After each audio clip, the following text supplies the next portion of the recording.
So good morning. I'm Mabel Wilson. It's a pleasure to be here, and I want to echo Pier Nicolo's gratitude to a number of the organizations that brought us all here. It's been a pleasure to have conversations with Emily and Pier Nicolo about this topic, and I think we'll have some really interesting, because I was looking at our presentations have very similar types of images, paintings, invoices, and so on. So even though we're talking about slightly different periods and different geographies, there are many overlaps, but that's the kind of world of globality that I think comes together. And yesterday's conversations were amazing.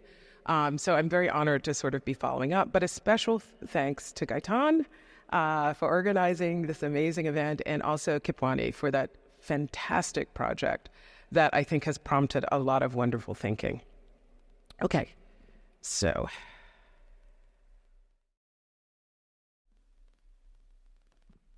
perfect.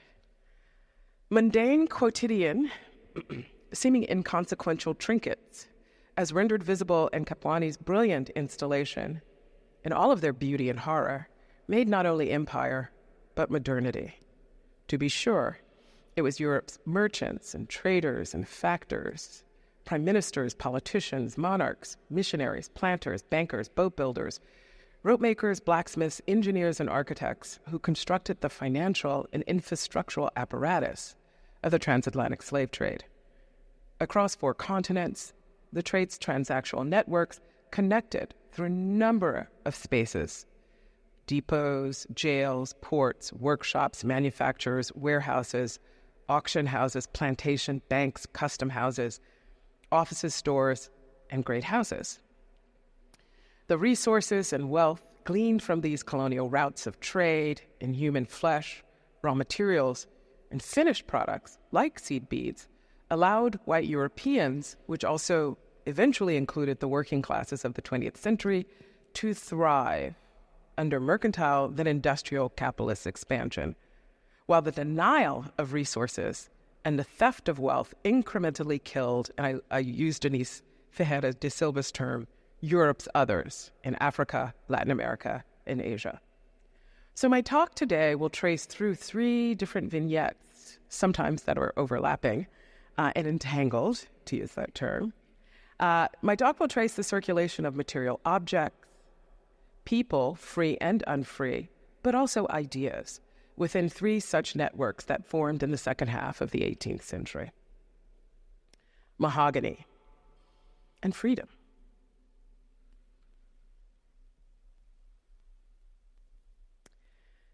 In 1761, an 8-year-old girl was purchased as a domestic servant by a Boston family.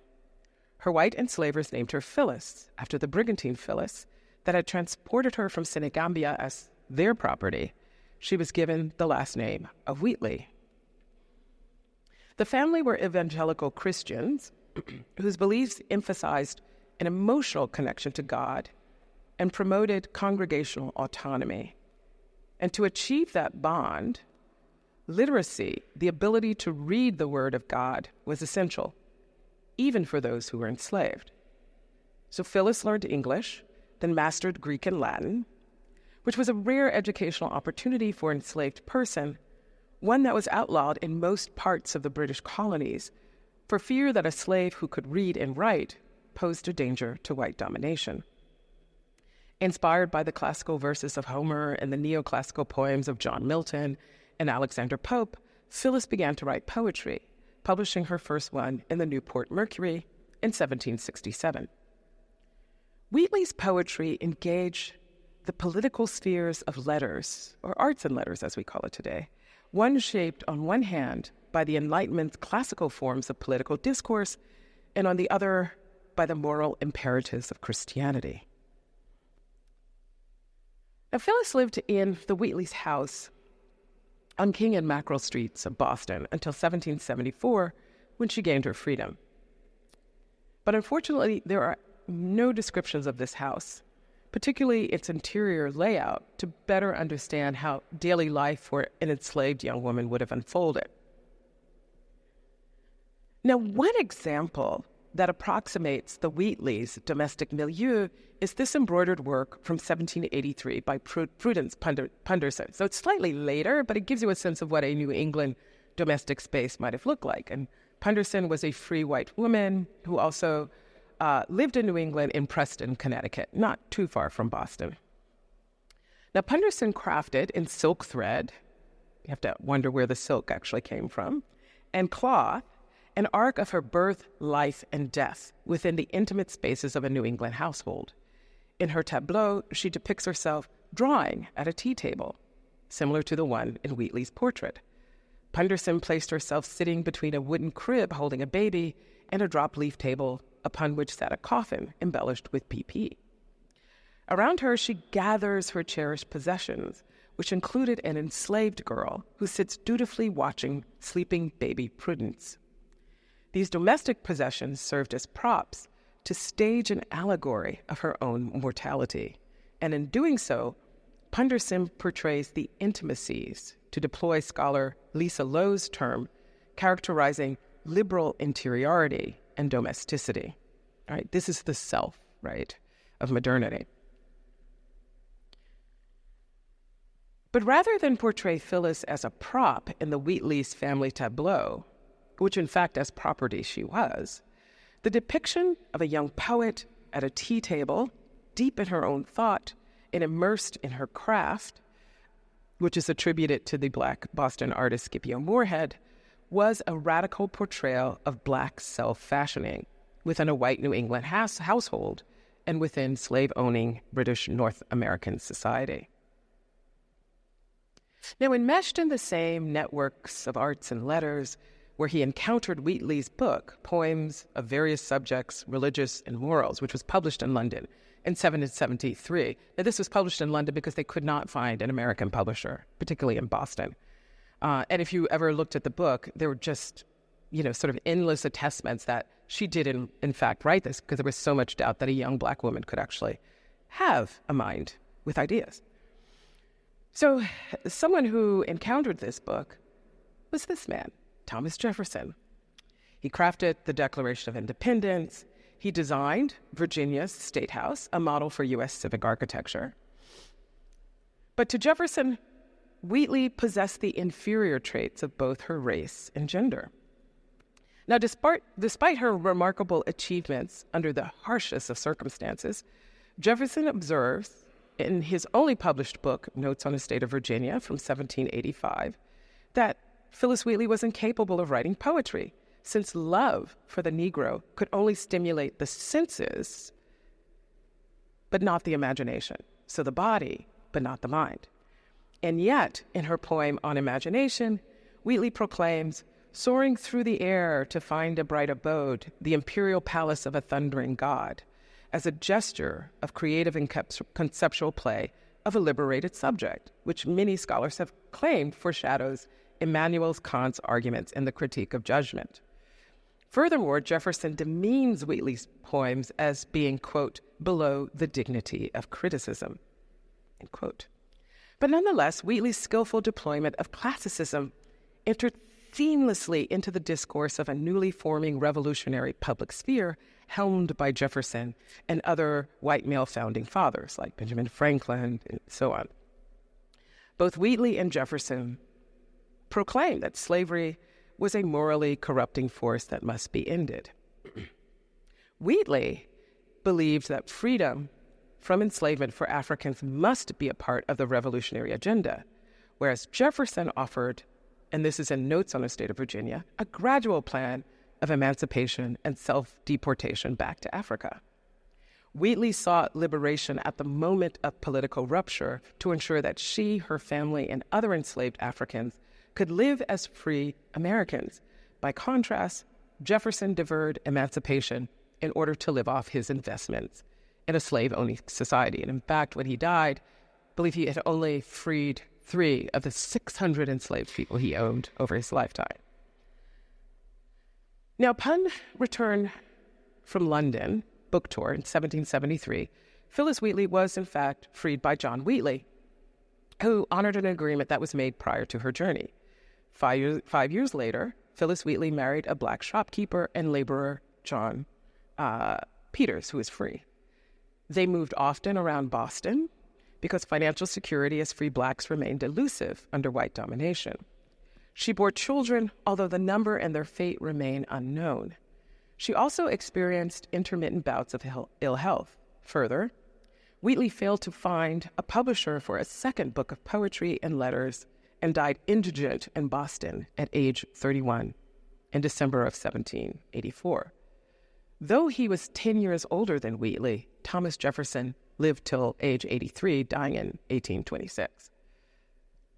Now, once Wheatley gained her freedom, like many other free blacks, the archival trail in legal documents like wills and bill of sales and manumission papers disappeared, given the limitation on free blacks to acquire property or seek legal redress. They literally disappear. Domestic commodities and craft objects like furniture, fabric, and embroidery can be evidence of those whose lives do not readily appear in the archives. Thus, the only rare artifact believed to be owned by Wheatley is a convertible mahogany tea table and desk dated to 1760. The mahogany table is a trace that appeared, as scholar Saidiya Hartman proposes, at the moment of Wheatley's disappearance. Now, albeit a humble object from her domestic space, the table's mahogany traveled the same transatlantic trade routes as the young captured girl who would be renamed Phyllis Wheatley, and this is something that Michael talked about yesterday. The enclosure and theft of indigenous lands in the Caribbean by European colonists to establish plantations necessitated the deforestation undertaken by crews of enslaved Africans. By the early 18th century, large quantities of mahogany were shipped as ballast from places like Barbados and Jamaica to furniture makers in Boston, Philadelphia, New York, and London. Scholar Elaine Feelgood demystifies the allegorical presence of mahogany in later Victorian novels like Jane Eyre as, quote, the furniture that remembers, as it were, the ubiquity of slavery in the geography and the history of the Atlantic trade, end quote. Mahogany also unsettles the liberal interiority by situating it, as scholar Lisa Lowe argues, quote, in relation to the global processes and colonial connections that are the conditions of its production, end quote. So for Wheatley and Jefferson, the ownership of mahogany furniture facilitated different degrees of utility and self-fashioning in a world of arts and letters, but also within the gendered and classed spaces of culture and taste. And you see here, this is a portable desk that Jefferson may have used to write notes on the state of Virginia. And these portable desks, or some of them are believed to have been crafted by John Hemmings, who was enslaved at Monticello. Yet for Wheatley, despite her tenacity, intellectual acuity, and creative insights into a world in which the precious freedom of the revolutionary moment was erected on the backs of the unfree, the unceasing violence of anti-Black racism that began in the abyss of the hold of the brigantine Phyllis rapidly extinguished poet Phyllis's flight to her bright abode shortly after she had secured her own freedom. Slaves and democracy. In 1792, Henry Lawrence recommended the Irish architect James Hoban to his friend, President George Washington. Hoban would become the architect for the new president's house in the still yet to be completed new capital, Washington City. Now, Lawrence was a South Carolina merchant and plantation owner based in Charleston. He served as the 5th president of the Second Continental Congress. This was the one that had written the Declaration of Independence. This was the provisional body governing the U.S. during the U.S. War for Independence. In addition to being a wealthy planter, wealth inherited from his father, Lawrence was also what was called a factor, a person who is a trade representative for merchants doing business in a particular region. He had become a partner in one of the most successful Charlestonian trading firms, Lawrence and Austin, with merchant George Austin. Lawrence and Austin specialized in trades in all kinds of agricultural goods, sundries, and commodities. One lucrative area for the firm was trading in local crops of rice and indigo for thousands of Negro slaves from the Caribbean and African needed for the lowland plantations. Trading in what Charlestonians called guineamen, Lawrence and Austin's were paid a 10% commission, doubling the typical 5% on other goods. So in 1756, Lawrence and Austin's contracted with Grant, Oswald and Company to ship enslaved men, women, and boys and girls, many knowledgeable about rice cultivation, through an infrastructure built inside the former Royal African Company fort on Bunce Island in the river Sierra Leone in Western Africa. Richard Oswald, was a wealthy Scottish merchant based in London who also owned plantations in Virginia, Florida, and Georgia. He was also a friend to fellow Scotsman Adam Smith, and Oswald shared Smith's advocacy for dismantling state monopolies to open markets to free trade. From profits of the slave sales in Charleston, Lawrence, Austin, and Oswald would purchase hogsheads of rice and ship it and other goods to London. Thousands of often physically depleted men, women, boys, and girls arrived to Charleston's slave markets for sale. So as this ledger, which is an entry from September 14th to the 28th of 1757 notes, Austin and Lawrence managed a sale of 195 slaves from Calabar, which is now Nigeria, brought to Charleston on the King David, owned by Bristol merchants.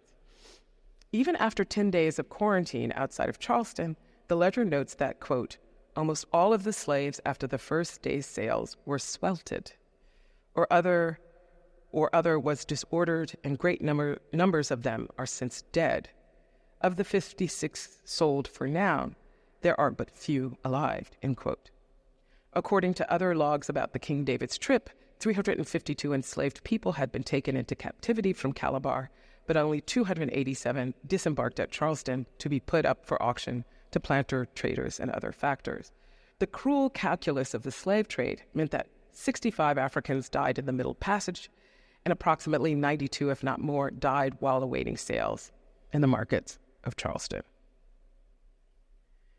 In 1778, Lawrence was captured and imprisoned in the Tower of London for his activities in the U.S. War for Independence.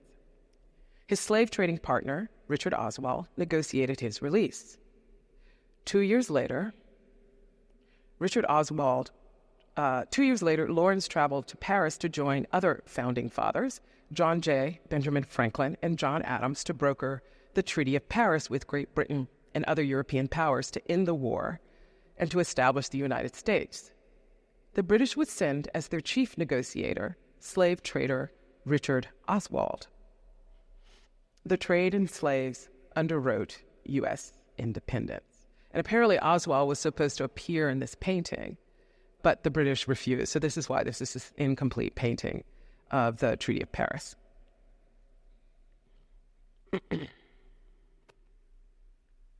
Negro shoes and property. One of the last invoices sent and paid by the commissioners of the city of Washington was for 11 pairs of Negro shoes for laborers finished construction tasks at the President's house from September 1799 to March 1800.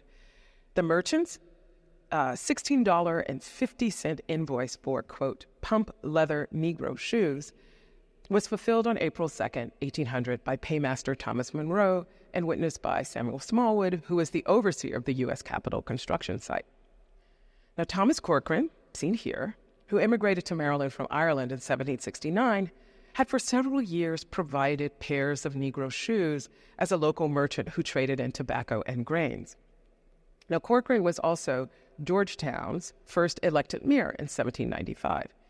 He would become one of the wealthiest residents, riches he made in part from land speculation in Washington City. His son, William Wilson Corcoran, established the Corcoran Gallery of Art, the nation's first art museum. Now, Corcoran drafted his invoice in an organized manner, with each of the 11 lines providing a date, the pair of shoes, provided to each enslaved man, Ned, Joseph, Harry, Edward, Jacob, Salisbury, Ned, different owner, and Sam. The name of the enslaver, Walker, Blake, Briscoe, Stone, and Brent, and the price to be deducted from wages. So, for example, December 13th, for Negro Harry, property of Miss E. Brent, 11 shillings and 3 pence. The same worker, Harry, received shoes on March 19th, 1800, and other workers named Ned and Jacob also appeared twice. The repetition of the purchase perhaps signals that for the men, the construction tasks were arduous and repetitious during their typical 6-day work week. It may have been strategic to purchase leather pump, slip-on type shoes for slaves because these shoes might quickly disintegrate on rough roads and in forest paths in order to circumvent escape attempts. In Harry's case, from fleeing north or south to his community 40 miles away in Charles County.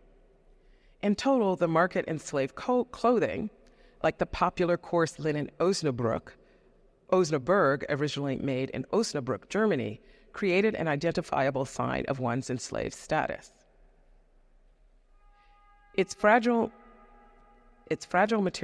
materiality and poor quality reinforced a condition of impoverishment and disinvestment in their humanness, despite the fact that these men and boys represented huge financial investment in their labor potential. Now, the entries on Corcoran's invoice registered the routine dispossession through the racialized title Negro and the eradication of kinship by the absence of a last name, replaced by the designation of property. So in accordance to the invoice, Harry, sometimes known as Henry, was not a self-possessed individual and thus could not claim himself as son, as husband, or as citizen, as defined by U.S. law and custom. By contrast, Harry's enslaver, a well-off white landowner who received the slaves Harry, Gabriel, and Fanny from the estate of her father, Robert Brent, was identified on the invoice by the status of her title, Miss Elizabeth, and her kinship as a member of the Brent family, early English Catholic settlers of the region.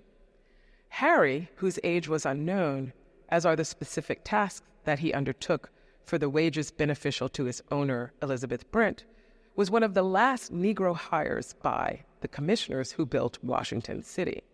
Harry worked as a laborer, perhaps clearing and loading into carts construction waste, stone, bricks, lumber, mahogany, at the president's house through August 1800 and before Congress arrived 3 months later in November of that year.